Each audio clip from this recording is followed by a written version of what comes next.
지난 주일에는 바사왕 다리오가 하나님의 성전 재건을 전폭적으로 지지하였고, 그래서 성전 재건이 순탄하게 완성된 내용을 보았습니다. 물론 하나님의 백성들이 그 이방왕 다리오의 도움을 조금이라도 기대했던 것은 아니었습니다. 좀 도와주면 좋겠다, 이런 마음이 있었던 게 아니라는 것입니다. 그들은 오직 그들이 했던 유명한 고백이 있죠. 우리는 천지의 하나님의 종이라. 이 믿음 가지고 중단되었던 성전 재건을 담대하게 시작했던 것입니다. 그럴 때 하나님께서 먼저는 이방 총독 다뜨네의 마음을 감동시켜 주셨고, 생각지도 않게 바사왕 다리오의 마음까지 감동시켜 주셔서 바사왕 다리오가 명령을 내렸습니다. 여러 가지 명령을 내렸지만 이 중요한 몇 가지 명령 다시 말씀드리면, 저들이 성전을 재건할 때 필요한 물자들을 끊임없이 공급해라. 이방왕 다리오가 이런 명령을 내렸습니다. 심지어 저들이 제사를 드리는데, 하나님께 저들이 제사를 해야 되는데 필요한 제물까지 충분히 공급해라. 이것은 다시 말해서 저들이 하나님을 잘 예배할 수 있도록 적극적으로 지원해줘라. 저들이 예배를 잘 드릴 수 있도록 도와줘야 한다. 그래야 이 나라가 평안하다. 이 나라의 왕실이 평안하다. 이렇게 다리오 왕이 하나님 성전 재건을 전폭적으로 지지하고 도와주도록 하나님께서 역사하여 주셨던 것입니다. 그래서 성전 재건이 다시 시작되고 4년 만에 성공적으로 완성이 되었던 것입니다. 참고로 유다 백성들이 바벨론 포로에서 돌아왔던 때가 기원전 538년입니다. 기원전 538년. 성전 재건이 완성된 해는 기원전 516년입니다. 저는 516으로 이렇게 기억을 하는데 516년, 이때 성전 재건이 완성되었다. 이제 이어지는 오늘 본문에는 이렇게 완성된 성전 앞에서 하나님의 백성들이 성전 봉헌식을 거행하는 내용과 또 새롭게 건립된 성전에서 첫 번째 유월절을 지키는 내용이 각각 기록되어 있습니다. 자, 본문 16절을 우리 같이 한번 읽어보겠습니다. 이스라엘 자손과 제사장들과 레위 사람들과 기타 사로잡혔던 자의 자손이 즐거이 하나님의 성전 봉헌식을 행하니. 자, 즐거이 하나님의 성전 봉헌식을 행했다 말씀합니다. 정말 기쁨으로 하나님의 은혜에 감사하면서 하나님께 모든 영광을 돌렸던 것입니다. 이어지는 17절을 또 같이 한번 읽어보겠습니다.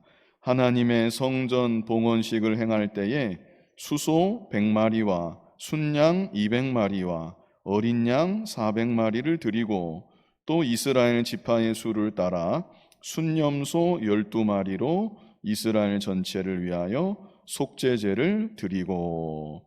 자, 여기서 먼저 주목해서 볼 것이 상반절에 제물의 양을 주목해서 보실 필요가 있습니다. 성전 봉헌식을 위해 수소를 몇 마리 사용했습니까? 수소를 100마리 사용했고, 순양은 몇 마리 사용했습니까? 200마리, 어린 양은 400마리.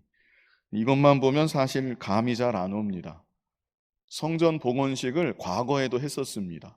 솔로몬 때 첫 번째 성전이었죠. 솔로몬이 성전을 건축하고 솔로몬도 성전 봉헌식을 했는데, 그때는 어땠는가? 열왕기상 8장에 솔로몬 시절 성전 봉헌식이 기록되어 있습니다. 열왕기상 8장 63절만 앞에 있습니다.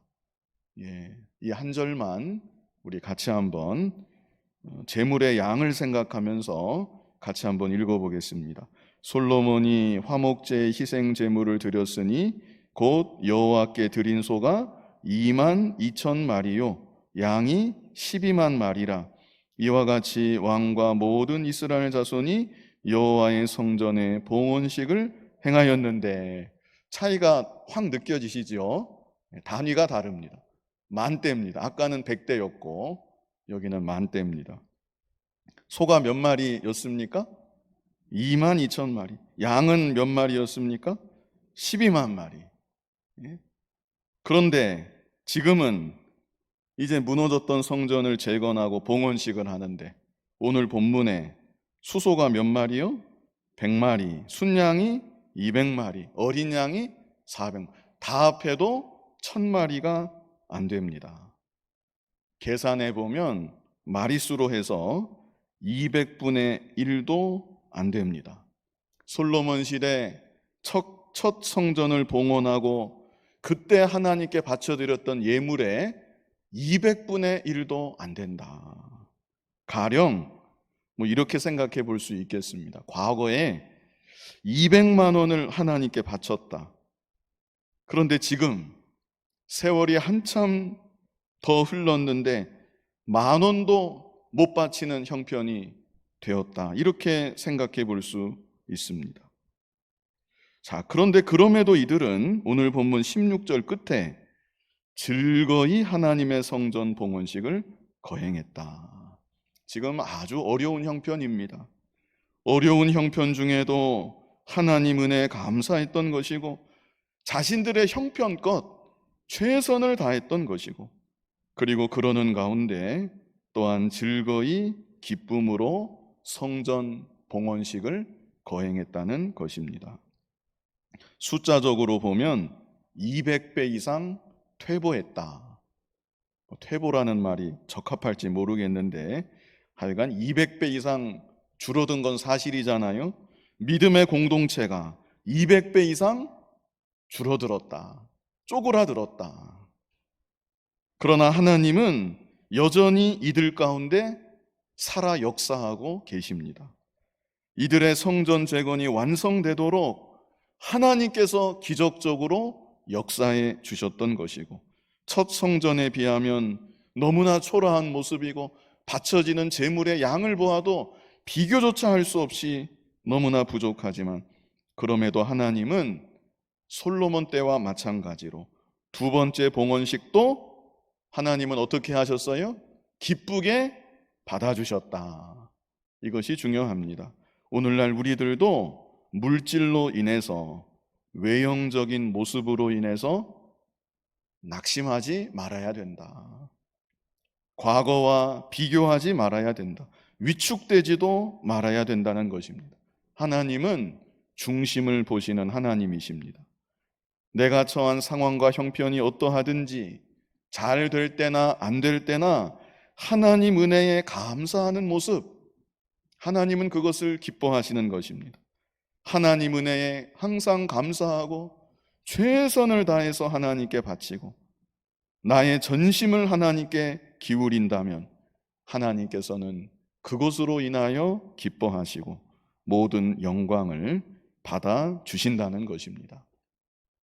다음으로 본문 17절 후반절을 보면요, 본문 17절 후반절에 또 이스라엘 지파의 수를 따라 순념소 12마리로 이스라엘 전체를 위하여 속죄제를 드리고, 이 구절에 또 중요한 의미가 있습니다.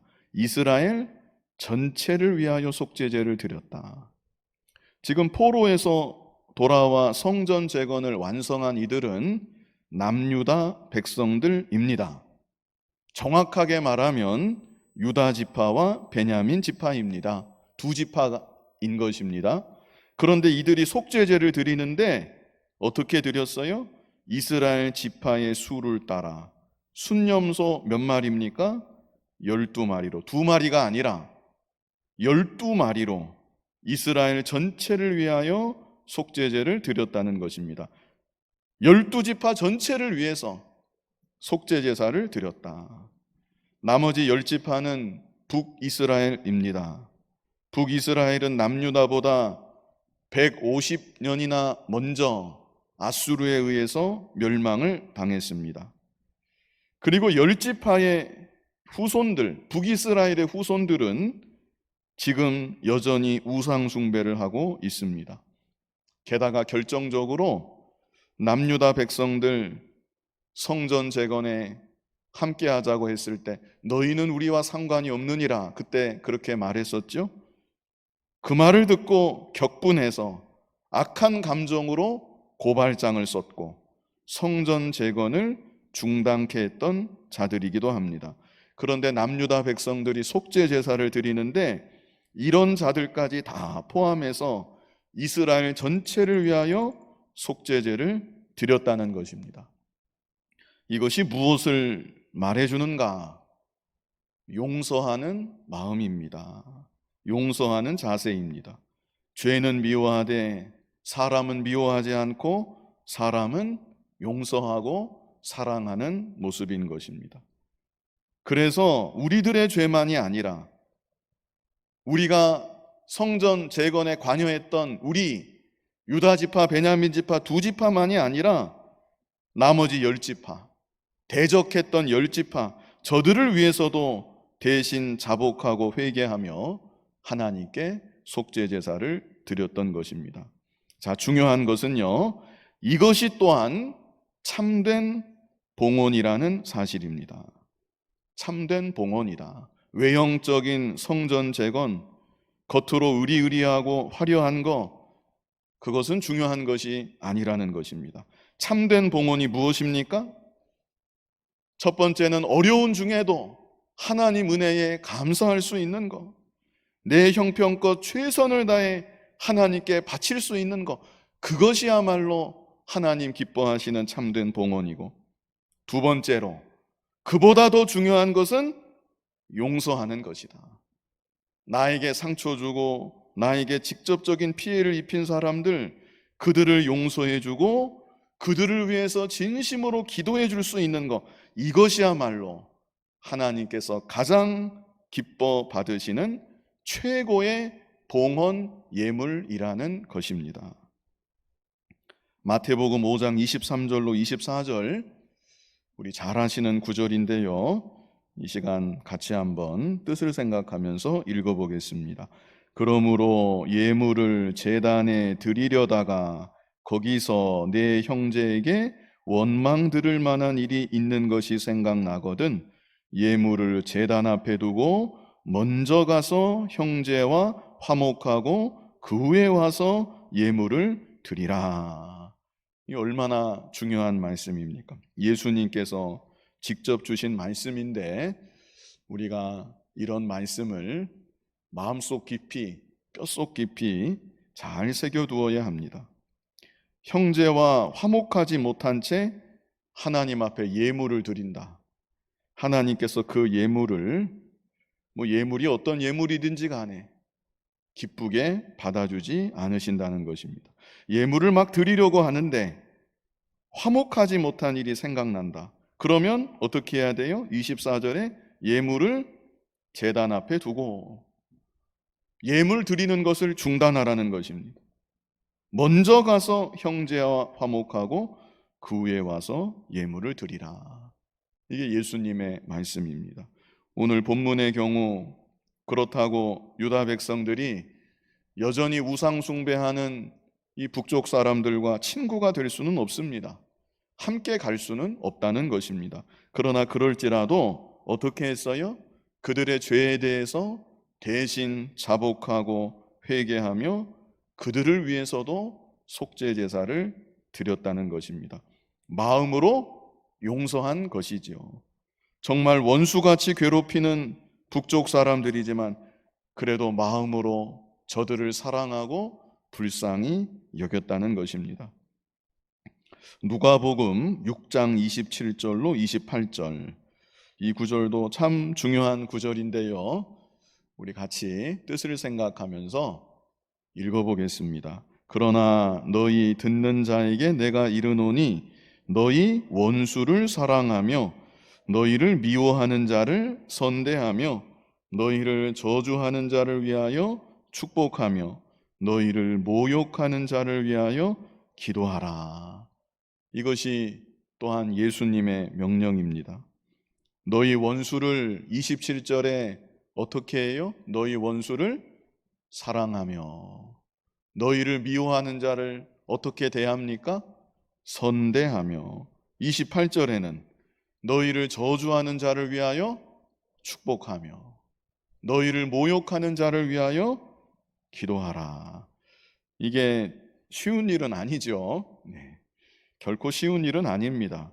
그러나 예수님의 명령이잖아요. 예수님이 우리에게 이렇게 명령하셨는데 최소한 해보려고는 해야 합니다. 흉내는 좀 내보려고 해봐야 됩니다. 누가 날 막 저주했다. 그러면 축복해 주는 것입니다. 앞에다 대고 축복하면 약 올리는 것처럼 보일 수도 있겠으니까 뒤돌아서 그 사람 생각하면서 복을 빌어주는 것입니다.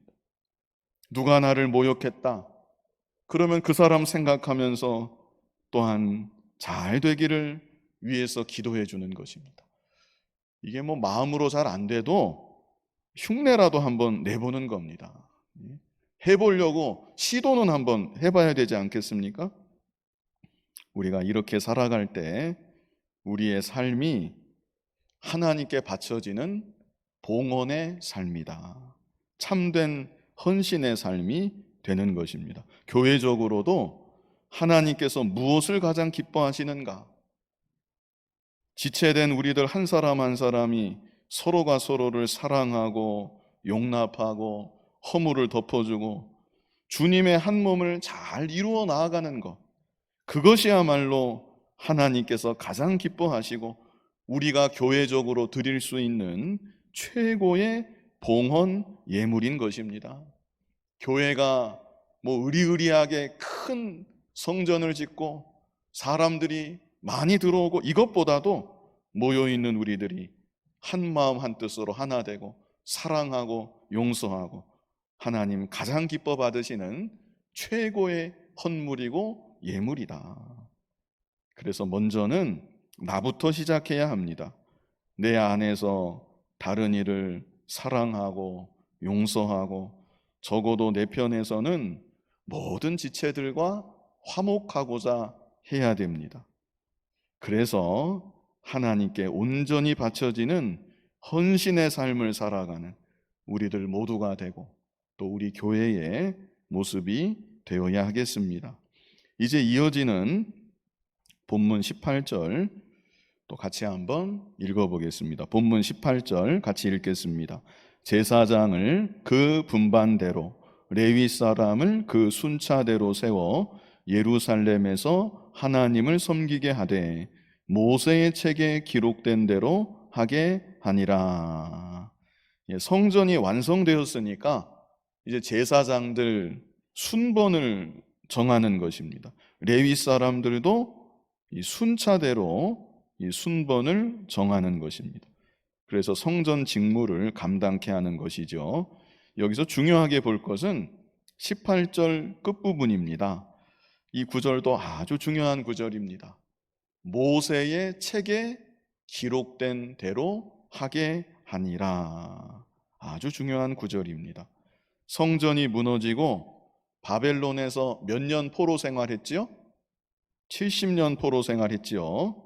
본국으로 귀환한 이후로도 성전 재건이 완성되기까지 20년이 좀 더 넘게 걸렸습니다. 538년에 귀환해서 516년에 성전 재건이 완성됐다고 제가 말씀드렸습니다. 다 합하면 거의 100년에 가까운 세월입니다. 거의 100년 동안 이들은 성전 없이 지냈습니다. 제대로 된 제사 드리지 못했습니다. 그런데 거의 100년 만에 이 모든 일들을 새롭게 다시 시작하게 되었는데 어떻게 했는가? 모세의 책에 기록된 대로 하게 하니라. 자기들의 생각이 얼마든지 있었을 수 있습니다. 그동안 바벨론에서 또 새롭게 돌아와서 정착하면서 보고 들은 여러 경험들이 다 있었을 것입니다. 그러나 그런 것들은 다 뒤로 하고 그 옛날 모세의 책에 기록된 대로 그대로 하게 하니라. 오늘날도 우리 신앙의 절대 기준은 오직 기록된 하나님의 말씀입니다. 100년이 가도 1000년이 가도 세상이 변할지라도 환경이 새롭게 달라진다 할지라도 하나님의 자녀는 오직 기록된 말씀을 따라, 말씀이 표준이 되어 말씀 따라 하나님 믿고 하나님 섬기고 믿음의 길을 흔들림 없이 걸어가야 되겠다는 것입니다. 마태복음 5장 18절 우리 같이 한번 읽어보겠습니다. 진실로 너희에게 이르노니 천지가 없어지기 전에는 율법의 1.1획도 결코 없어지지 아니하고 다 이루리라. 아멘. 기록된 하나님의 말씀은 영원 불변의 말씀입니다. 천지가 없어지기 전에는 1.1획도 결코 없어지지 아니할 하나님의 말씀인 것입니다. 그러므로 오늘날 우리들도 기록된 말씀을 우리의 유일한 신앙의 기준, 삶의 기준으로 삼고 오직 말씀대로 순종하며 나아가야 되는 것입니다. 자, 여기까지 성전 봉헌식의 내용을 보았습니다. 크게 세 가지를 같이 생각해 보았죠. 첫 번째는 제물의 양에 대해서 보았습니다.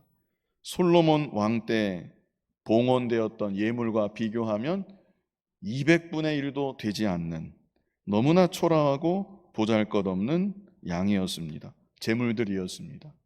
그러나 그럴지라도 어려운 중에도 감사했다는 것. 자신들의 형편껏 정성을 다해서 예물을 바쳤다는 것. 그럴 때 하나님께서는 이들의 예물을 기쁘게 받아주셨다. 하나님 기쁘게 받아주시는 참된 봉헌이 무엇인가?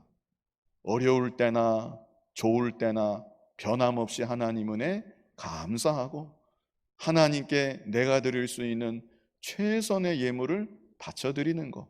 양이 중요한 것이 아닙니다. 그것이야말로 하나님께서 기뻐 받으시는 봉헌이다, 헌물이다 말씀을 드렸습니다. 다음으로 남유다 백성들이 북이스라엘의 후손들, 원수 같은 자들인데 이 열 지파까지 포함해서 전체를 위해서 속죄제사를 바쳤다. 사람을 용서하는 마음, 죄는 미워하되 사람은 미워하지 않고 사랑하는 마음, 이것이 또한 하나님 앞에 진정한 봉헌이고 최고의 예물이다. 오늘날 우리들도 형제를 사랑하고 용서하는 마음이 될 때 하나님께서 우리들을 기쁘게 받아주시는 것입니다. 마지막 세 번째는 모세의 책에 기록된 대로 하게 하니라. 이 구절이 얼마나 중요한지 모릅니다. 기록된 하나님 말씀만이 우리의 유일한 기준이고 표준이다.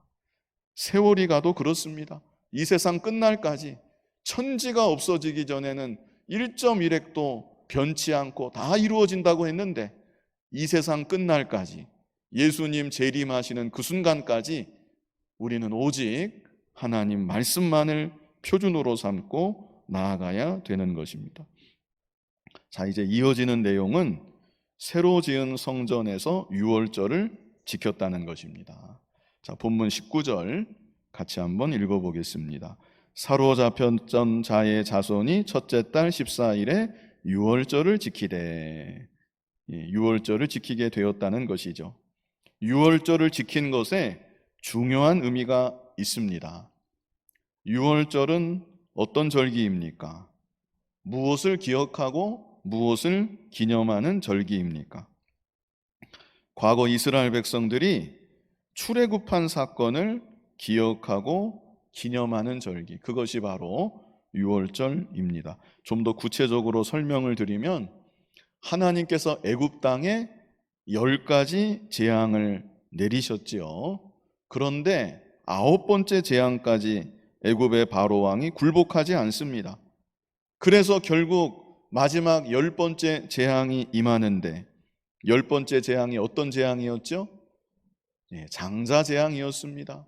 애굽에 처음 난 장자들이 한날 밤에 다 죽는 재앙입니다. 사람만 죽는 것이 아니라 생축들까지도, 가축들까지도 처음 난 새끼들은 다 그날 밤에 죽는 것입니다. 그런데 이스라엘 백성들은 하나님께서 모세를 통해서 명하신 대로 양을 잡아서 양의 피로 문 임방과 좌우 설주에 발랐습니다. 그때 하나님께서 그 양의 피를 보시고 그 집들은 넘어갔다. 죽음을 내리지 않고 그 집들은 넘어갔다 해서 유월절입니다. 넘어갈 유, 넘어갈 월. 넘어가셨다. 그 집은 넘어가셨다. 그 집에는 죽음이 임하지 않고 어린 양의 피로 구원받았다. 이것을 기억하고 감사하고 기념하는 절기가 바로 유월절인 것입니다. 그리고 이스라엘 백성들은 이렇게 각자가 죽음에서 건진받았다. 이것뿐만 아니라 그로 인해서 400년간 종살이했던 애굽에서 해방이 되었고 이제 비로소 나라의 정체성이 확립될 수가 있었던 것입니다. 그래서 유월절은 이스라엘 백성들 개개인에게 하나님의 구원을 기억하고 감사하는 절기고 또 한편으로는 국가적으로 나라가 새롭게 시작된 것을 기억하고 감사하는 절기이기도 한 것입니다. 그런데 이스라엘 백성들이 바벨론 포로에서 귀환하고 성전 재건을 마치고 그리고 나서 첫 유월절을 지키게 되었습니다. 그래서 이 사건을 가리켜서 두 번째 이스라엘의 탄생이다. 이렇게도 생각할 수 있습니다. 첫 번째 이스라엘의 탄생은 언제였습니까? 애굽에서 나올 때. 바로 그때가 첫 번째 이스라엘의 탄생이었습니다. 두 번째 이스라엘의 탄생은 바로 오늘 본문에서 유월절을 다 함께 지키는 바로 이 순간이라고 말할 수 있겠습니다. 그들이 바벨론 포로에서 귀환하게 되었을 때 그때가 아닙니다. 엄밀하게 말하면 그때가 아니라는 겁니다. 그때라고도 말할 수 있겠지만 엄밀하게 말하면 아니다. 예루살렘에 도착하게 되었을 때, 정착하게 되었을 때, 그때라고 말해도 틀린 말은 아니지만 엄밀하게 말하면 아니다. 언제입니까? 성전을 마침내 재건하고 이곳에서 첫 유월절을 지키게 되었을 때, 바로 이때가 이스라엘이 다시금 새롭게 탄생하는 순간이었다는 것입니다. 나라는 망했습니다. 나라가 회복된 것이 아닙니다. 왕도 없습니다. 여전히 이들은 이방 나라의 식민 백성입니다. 그러나 그럴지라도 과거 출애굽 사건을 기억하며 하나님 구원의 은혜에 감사하고 유월절을 다 함께 지킬 때 하나님 백성들이 다시금 하나님 백성된 정체성을 분명하게 회복하게 되었다는 것입니다. 오늘날 우리에게 유월절 어린 양은 예수 그리스도이십니다. 과거 이스라엘 백성들이 유월절 어린 양의 피로 죽음에서 건진받았듯이 신약시대 우리들은 예수 그리스도의 십자가 대속의 피로 구원받게 된 것입니다. 그러므로 오늘날 우리들도 내가 하나님의 은혜로 구원받았습니다. 예수 그리스도 십자가 대속의 피로 구원받았습니다. 구원받은 것을 기억하고 하나님께 감사하고 구속의 은혜에 참으로 감사하게 될 때 성도로서 성도된 나의 정체성이 다시금 확립되는 것입니다. 우리가 받은 구원의 은혜, 예수 그리스도의 십자가 대속의 은혜 날마다 기억하고 날마다 감사하고 그뿐 아니라 더 깊이 그 은혜를 깨달아 나아가서 성도된 정체성이 점점 더 확고해지는 우리들이 되어야 하겠습니다. 본문 20절을 같이 읽어보겠습니다. 제사장들과 레위 사람들이 일제히 몸을 정결하게 하여 다 정결함에 사로잡혔던 자들의 모든 자손과 자기 형제 제사장들과 자기를 위하여 유월절 양을 잡으니. 자, 여기 20절에는요, 유월절을 지킬 때 중요한 조건이 한 가지가 여기 나와 있습니다. 어떻게 해야 됩니까? 스스로를 어떻게 해야 돼요? 정결하게 해야 된다. 정결하게 할 때 유월절을 바르게 지킬 수 있다는 것입니다. 오늘날 우리들도 내 자신을 정결하게 해야 합니다.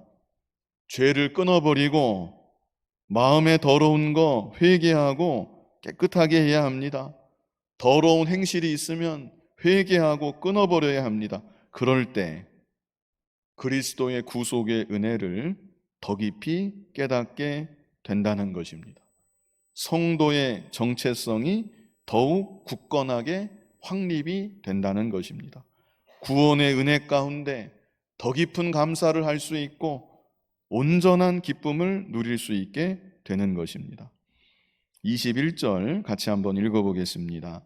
사로잡혔다가 돌아온 이스라엘 자손과 자기 땅에 사는 이방 사람의 더러운 것으로부터 스스로를 구별한 모든 이스라엘 사람들에게 속하여 이스라엘의 하나님 여호와를 찾는 자들이 다 먹고. 자, 좀 복잡하게 여기 쓰여 있는데요, 이 구절이 의미하는 것은 이스라엘 백성들만 유월절을 지킨 것이 아니었다. 이것을 이 구절이 말해주는 것입니다. 이 구절 다시 보면요, 사로잡혔다가 돌아온 이스라엘 자손이 유월절 지켰지요. 그리고 그 다음 구절이 좀 복잡하게 보이는데, 자기 땅에 사는 이방 사람의 더러운 것으로부터 스스로를 구별한, 정결케 했다는 말이죠. 정결케 했다는 말입니다. 정결케 한 모든 이스라엘 사람에게 속하여 이스라엘의 하나님 여호와를 찾는 자들. 자, 이스라엘 자손만 유월절에 참여한 것이 아니라 누가 되었든지 이스라엘에게 속하여 이스라엘의 하나님 여호와를 찾는 자들이라면, 누가 되었든지 신분이 어떠하든지 그의 과거가 어떠하든지 이스라엘에 속한 사람, 하나님 여호와를 찾는 사람, 그들도 다 함께 유월절 고기를 먹고 유월절에 참여하게 되었다는 것입니다. 오늘날 우리들도 이런 모습이 되어야 합니다. 이미 구원받은 우리들만이 아니라 아직 구원받지 못한 우리의 가족들, 우리의 이웃들, 그들도 다 함께 구원의 은혜에 참여할 수 있어야 합니다. 우상을 섬기고 하나님 멀리하고 과거에 내가 믿는 일을 혹 회방했다 할지라도 우리가 그들에게 복음의 빛을 발해야 되겠다는 것입니다. 내 자신이 구원받은 은혜에 참으로 기뻐하고 감사하며 살아갈 뿐 아니라 무엇보다 오늘 오전의 말씀대로 모범적인 삶의 모습으로 그들을 감화시키고 좀 더 많은 우리 주변의 사람들을 그리스도께로 인도하고, 그래서 함께 구원의 은혜 가운데 참여할 수 있는 우리들 모습이 되어야 하는 것입니다. 마지막 22절 우리 같이 한번 읽어보겠습니다. 즐거움으로 이레 동안 무교절을 지켰으니 이는 여호와께서 그들을 즐겁게 하시고 또 아수르 왕의 마음을 그들에게로 돌려 이스라엘의 하나님이신 하나님의 성전 건축하는 손을 힘있게 하도록 하셨음이었더라. 자, 유월절에 이어서 이레 동안 무교절을 지켰습니다. 유월절, 무교절 연결되는 절기이기 때문에 구약 성경에 보면 좀 혼동되게, 우리 입장에서 혼동되게 기록된 경우가 있습니다. 유월절 끝나자마자 바로 이어서 무교절이 7일 동안 진행이 됩니다. 이 무교절은 누룩 없는 떡을 먹는 절기입니다. 누룩 없는 떡을 먹는 절기. 이것은 구원받은 성도의 죄 없는 생활, 성결한 생활을 가리키는 것입니다. 누룩이 죄를 상징하거든요. 구원받은 우리가, 유월절은 구원의 은혜입니다. 구원받은 우리가 구원의 은혜에 기뻐하고 감사할 뿐 아니라 실제로 성결한 삶을 살아야 한다. 거룩한 삶을 살아야 한다. 이것을 가르쳐 주는 것입니다. 그리고 이렇게 무교조를 지킬 때 여호와께서 그들을 즐겁게 하시고 하나님께서 주시는 참 즐거움이 마음 가운데, 삶 가운데 임하는 것입니다. 한 가지 더 참고로 볼 것은 여기 아수르 왕이라는 말이 나오죠. 아수르가 없어진 지 언젠데 여기 아수르 왕이라는 말이 나옵니다. 바사 왕을 가리키는 것입니다. 아수르 제국, 그 다음에 바벨론 제국, 그 다음에 페르시아 제국, 성경에는 바사라고 썼습니다. 아수르 제국, 바벨론 제국, 페르시아 제국, 번갈아 가면서 이스라엘을 괴롭혔던 그런 나라들인데 이들이 지배했던 영토가 비슷합니다. 그래서 구약 성경에는 이렇게 혼용해서 쓰는 경우가 있습니다. 여기서 아수르 왕은 바사 왕을 가리키는 것이다. 이렇게 이해하시면 되겠습니다. 중요한 것은 성전 재건 후에 유월절을 지키고 유월절을 지킬 때 비로소 그들의 정체성을 분명히 확립하게 되었다는 것입니다. 오늘날 우리들도 우리의 성도된 정체성 무엇으로 확립되는가? 내가 받은 구원의 은혜, 예수 그리스도의 대속의 은혜, 그 은혜를 더 깊이 생각하고 묵상하고 깨달아 나아가고 그 은혜 가운데 살아갈 때 나의 성도된 정체성이 더욱 분명하게 확립되는 것입니다. 만약 구속의 은혜를 잊어버리고 산다, 그렇다면 구원받은 성도라 할지라도 성도의 정체성을 다 잃어버렸다, 이렇게 생각할 수 있습니다. 우리들은 구원의 은혜 가운데 살아가야 합니다. 그리고 다른 불신자들도 이 은혜에 참여케 하고, 그리고 유월절 이후에 무교절을 지켰다고 했죠. 구원받은 성도로서 실제 정결하게 거룩하게 살아가고, 그래서 하나님께서 주시는 참된 즐거움을 충만히 누리며 살아가는 저와 여러분 될 수 있기를 간절히 바랍니다. 거룩하신 아버지 하나님, 유월절 어린 양 되신 예수 그리스도의 보혈로 우리를 진노의 형벌, 사망의 형벌에서 건져주시고 구원하여 하나님 자녀 삼아주신 크신 은혜와 사랑을 감사합니다. 구원받은 은혜, 예수 그리스도의 십자가 대속의 은혜 더 깊이 깨달아 나아가고 그 은혜에 더 감사하고 은혜 가운데 기뻐하고 감격할 수 있는 성도된 우리들 믿음의 모습이 되게 하여 주시옵소서. 이 은혜에 다른 우리 주변의 불신 가족들, 친척들, 이웃들 다 참여할 수 있도록 그들에게 복음의 빛을 발하는 우리들 되게 하여 주시고, 구원받은 성도로서 이스라엘 백성들이 유월절 이후 무교절을 지켰듯이 거룩한 생활, 정결한 생활로 실제 믿음으로 살아가는, 그래서 하나님 주시는 참된 기쁨을 충만히 누리는 우리들 모두가 되게 하여 주시옵소서. 한 주간 세상에서 살아가실 우리 사랑하는 성도님들 하나님께서 다 붙잡아 주시고 이 어려운 가운데 하나님께서 지혜 주시고 돕는 손길로 역사하여 주셔서 이 어려움을 잘 극복하게 하여 주시고 어디에서 무엇을 하든지 하나님 영광 드러내며 살아가는 우리 모든 성도님들이 되게 하여 주시옵소서. 한 주간 안전하게 지켜주시고 보호해 주시고, 특별히 우리 연세 많으신 성도님들 하나님께서 안전하게 지켜주시고 보호해 주시고 천국의 소망을 가지고 기쁨이 충만하게, 은혜가 충만하게 믿음으로 살아가는 우리 모든 성도님들이 되게 하여 주시옵소서. 예수님 이름으로 기도하옵나이다. 아멘.